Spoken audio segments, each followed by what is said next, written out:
How's it going, everybody? Welcome back to Jump Ball. Last week, we saw an unexpected trade with Kristaps Porzingis going to the Mavericks in exchange for Dennis Smith Jr., DeAndre Jordan, and Wes Matthews.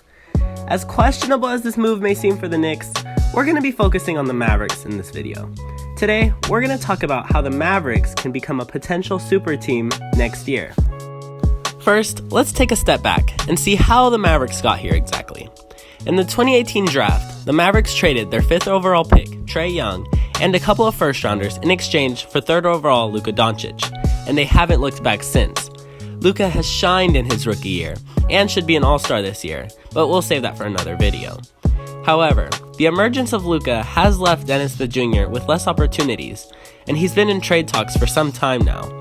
He had left the team for a bit, but things seemed better as he came back to the team, and head coach Rick Carlisle said they would mend their relationship. But now, he's headed to New York, and the Mavericks have a perennial all-star in Kristaps Porzingis in his place. Now, there are a few doubts about Porzingis. Will he be the same after his ACL tear? Will he want to stay in Dallas? Well, the answer to both is undoubtedly yes. Porzingis has had a reputation for being one of the hardest workers in the NBA, and I have no doubt he can work past his injury.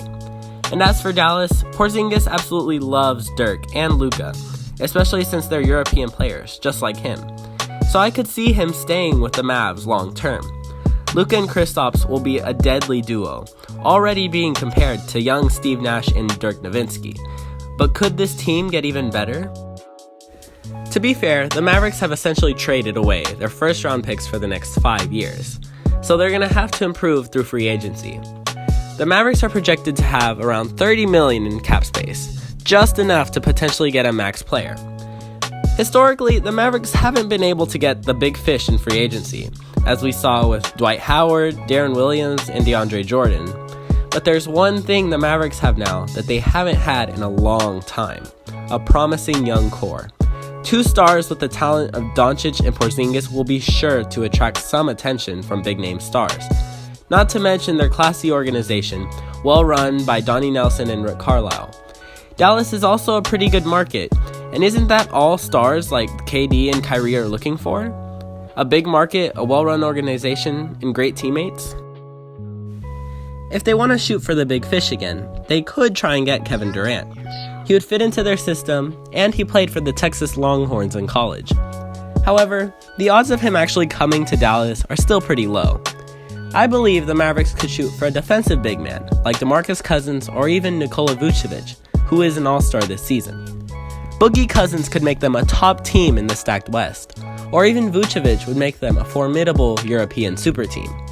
Either one would put them in a much better position than they were in a year ago.